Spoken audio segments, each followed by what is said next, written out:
Sometimes I've walked among these senseless stones, not just to mourn those buried here, but to imagine their final fate. Often, their vibrations reach across time. I have heard their echoes through the grass, their lost voices still muffled by the veil of death.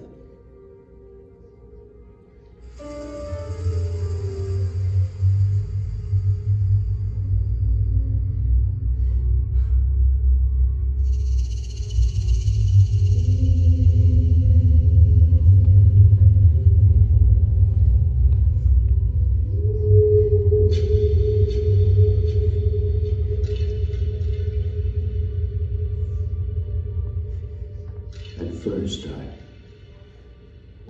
I was afraid to listen to their misery. But now I know many of these people firsthand. They are the dead of the great Johnstown flood, victims and survivors of Black Friday, May 31st, 1889.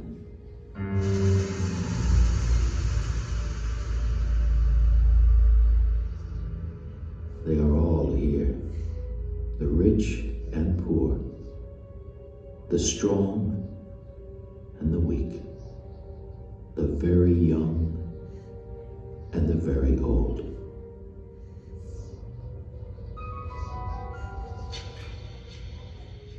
They all died equally in the eyes of the Lord as they faced a frightening wall of water.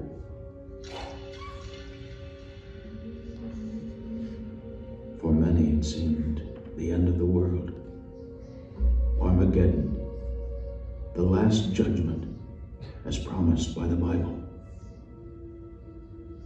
Yet, only the day before, these poor souls celebrated life by honoring the dead on Memorial Day.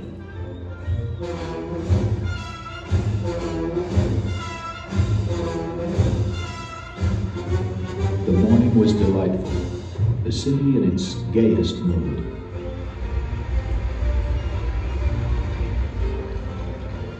The sky was overcast, but rather pleasant. Few had noticed how dark and threatening the clouds had become.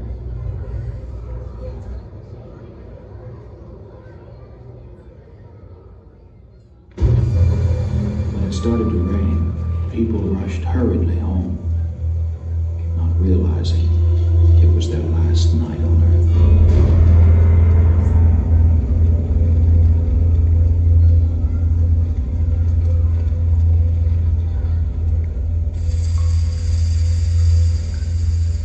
Sometimes I hear their screams and shouts, crying out like an ancient dream. Their plaintive voices return, whispering back through time, remembering, retelling, reliving the horror that killed over 2,000 people in one frantic hour.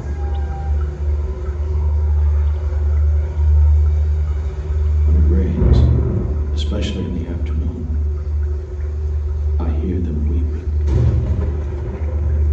weeping through a chorus of falling tears,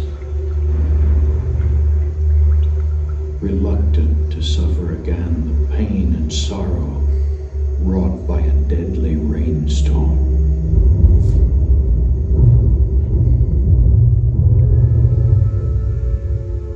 The doomed city had been built years before the flood, along a narrow strip of bottomland at the joining of two rivers, the Little Conemaugh and Stony Creek. Steep hogback ridges surround the city, putting Johnstown at the bottom of a great deep pit.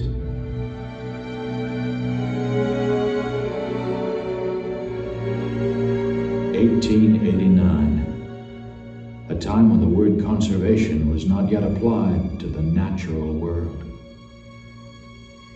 Capitalism and commerce slashed at the earth in the name of profits and power. Everything was for the taking: timber, coal, iron, water. The Conemaugh Valley was filled and narrowed by the eagerness of man. New factories, dwellings, and bridges cluttered the river flats. The valley throbbed to the pulse of glowing, molten metal. 2/3 of the iron and steel made in America was produced in this region.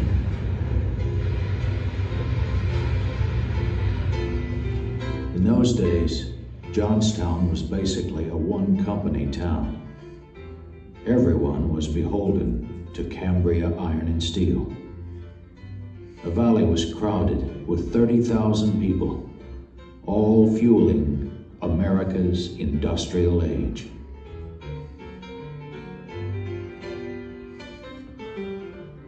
Harnessing and exploiting the Conemaugh Valley took money and muscle.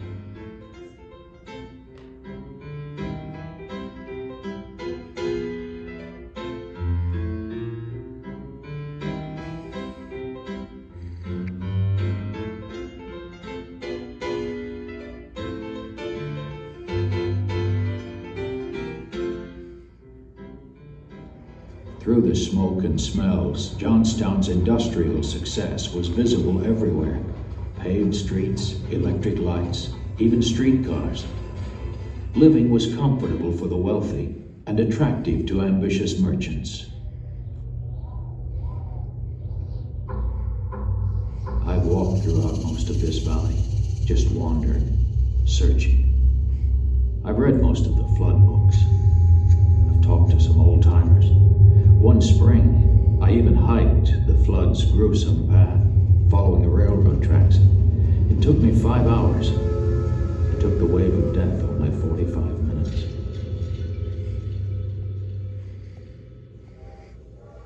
In those days, the boroughs and hamlets stacked above Johnstown were linked by the Pennsylvania Railroad. The tracks and telegraph lines ran alongside the little Conemaugh River. A long, slow climb up the mountain, 14 miles, 450 feet.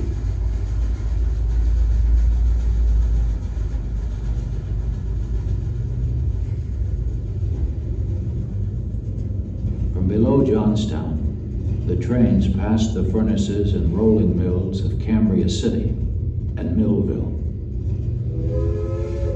At the point where the two rivers meet, the tracks crossed the 7-arch railroad bridge. Just beyond the center of town were the railroad marshalling yards. East Conemaugh handled a constant flow of freight and passenger trains as they prepared for the steep haul up the mountain.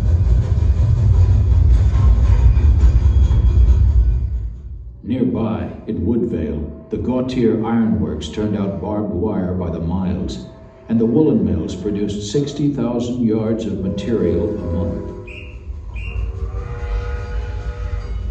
After Woodvale and the Broad River Flats, the terrain narrows and steepens on past Mineral Point. 8 miles above Johnstown, the riverbed and the railroad separate. The tracks pass through a cut in the mountain and cross an impressive stone viaduct. It was an imposing piece of masonry, 71 feet high, crossing over the river with a single substantial arch.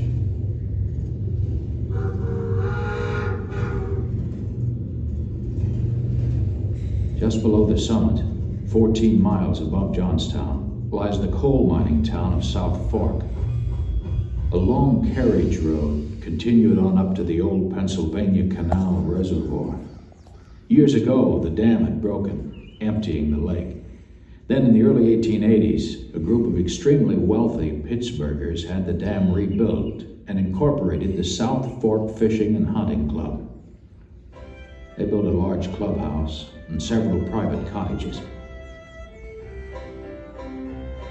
Their charter suggested quite a noble cause, the protection of game and game fish.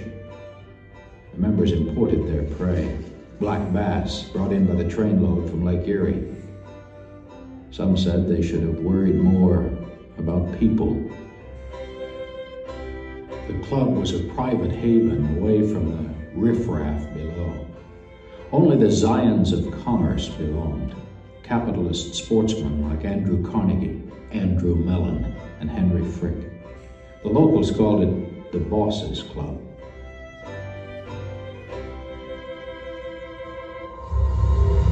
Lake Conemaugh was 2.5 miles long and a mile wide.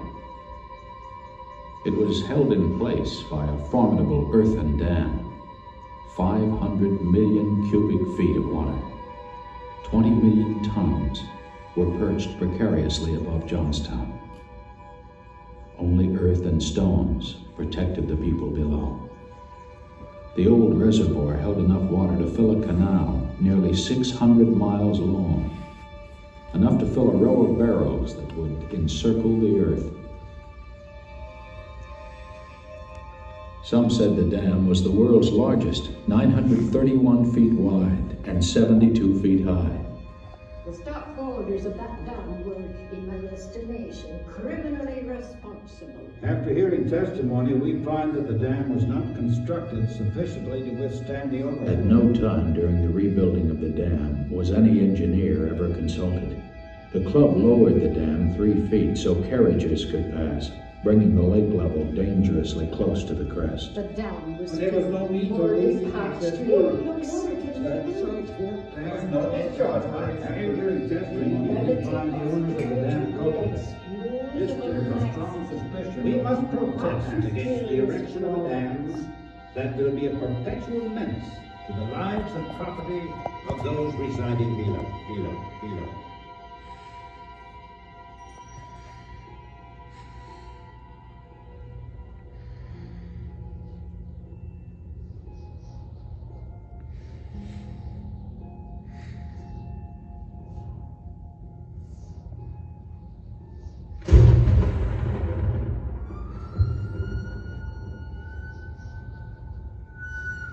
When the rains returned to the cemetery, I sense a strange movement all around me.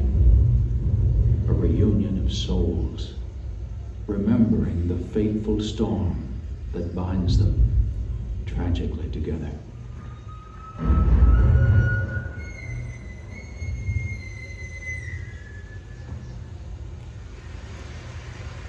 It snowed in April, and May was the wettest on record.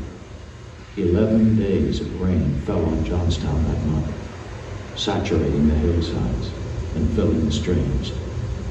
The valley folks were all used to spring floods. They didn't even pay much attention to them anymore. One more storm was hardly noticed. People had seen the riverbank full before, but never as high as it was that Friday. From 7 o'clock on, the water rose, cascading down the hills, racing towards town. 18 inches an hour the water rose.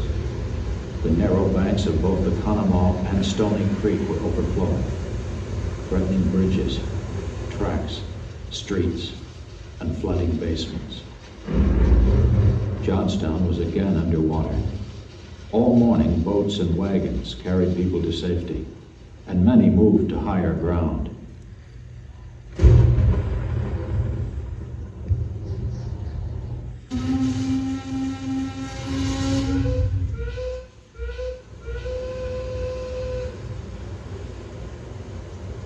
That Friday, many citizens had not gone to their employment at all. Flooding had closed schools up and down the valley. The woolen mill, factories, and mines soon shut down. The raging river washed many of the railroad tracks away. The Pittsburgh Day Express was stopped at East Conemaugh, and told to wait. 14 feet of water in the Conemaugh, a rise of 12 feet to 1044 Johnstown. The river gauge shows 20 feet in the 1214 Johnstown. The rain has fallen water higher than ever known. Can't give exact measurement. The river gauge was swept away.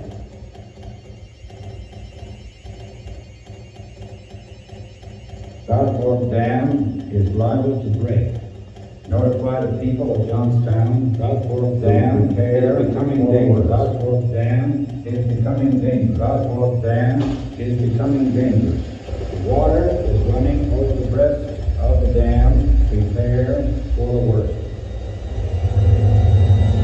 The center of the dam seemed to push out all at once. Not a break, just one big push down the mountain.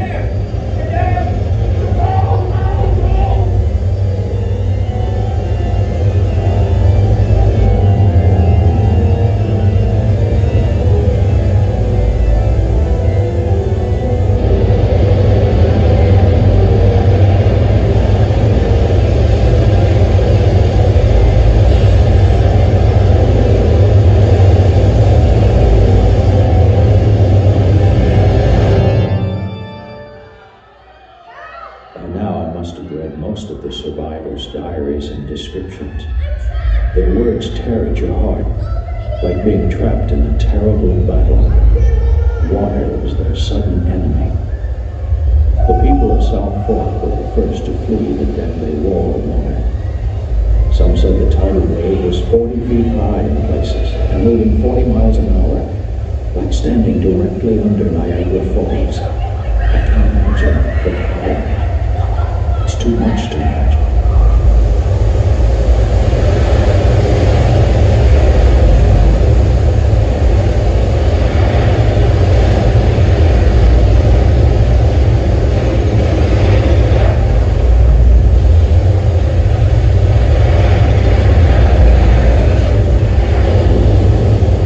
As the crushing torrent reached the oxbow, the water divided, one part passing quickly through the railroad cut, and the other following around the regular river channel. Water and debris poured through the cut and over the top. Trees, buildings, rocks, all piled up. Then minutes later, the main wave reached the viaduct, moving 30 miles an hour. The giant stones held momentarily, then it all let go at once.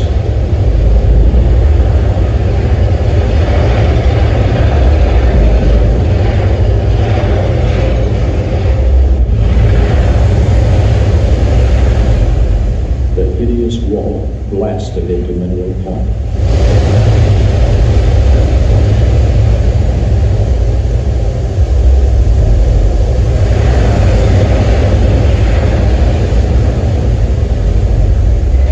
Woodvale was leveled in 5 minutes. Almost everything was swept away. The streetcar barns, the woolen mill, and hundreds of houses. When the wave hit the Gautier wireworks, the boilers exploded into geysers of steam. As the wave passed, all that remained of Woodvale was a desolate plain, laid bare to bedrock.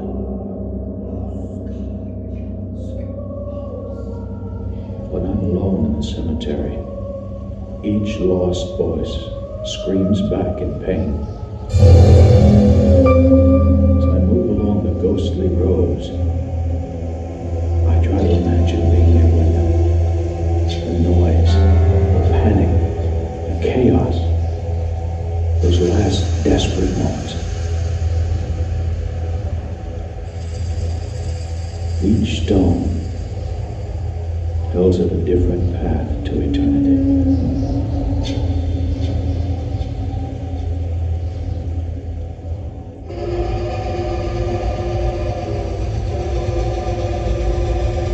Above East Conemaugh, a work train just ahead of the wall of water put on steam towards the helpless passengers stranded on the Day Express. Something awful was going to happen. You heard strange sounds. He's got up on the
There was a clash, a sensation of falling.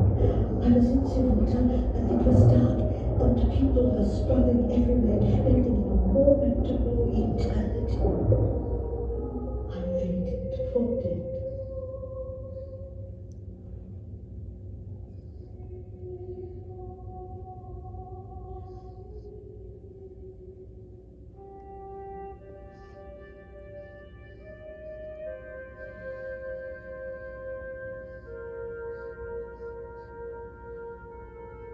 Twisted steel, exploded timbers, devastated buildings.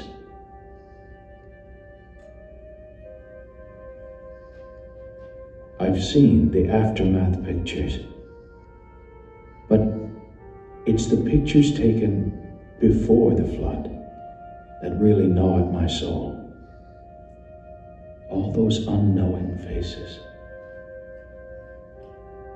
contented looks at the camera, never imagining the horrors they would soon witness.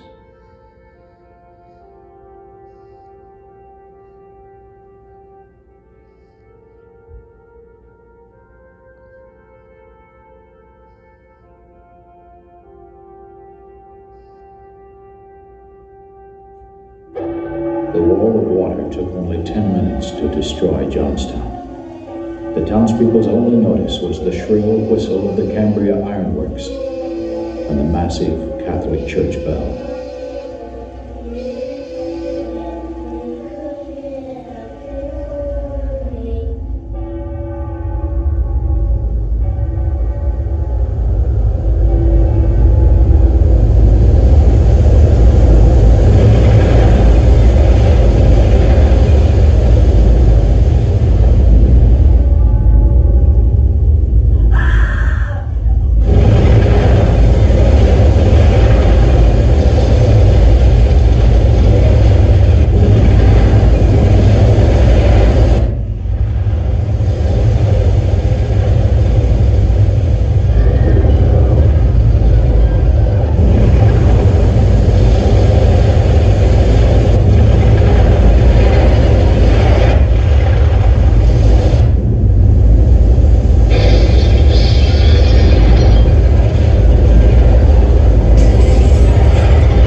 Just below Johnstown, the railroad bridge became a grim collecting point.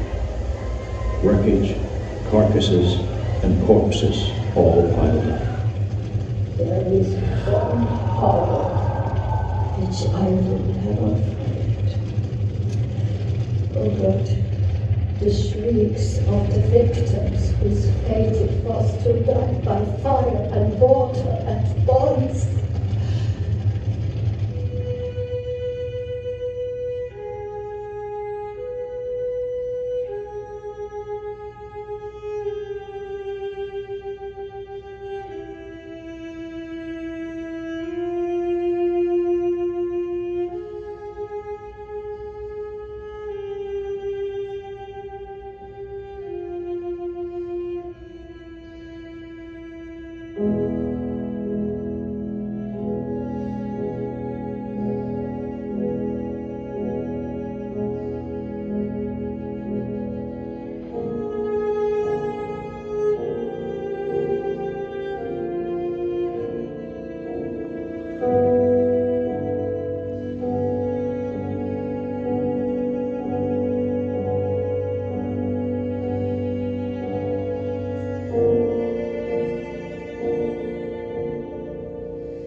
the wave of death left behind a wasteland where time and tears seemed suspended,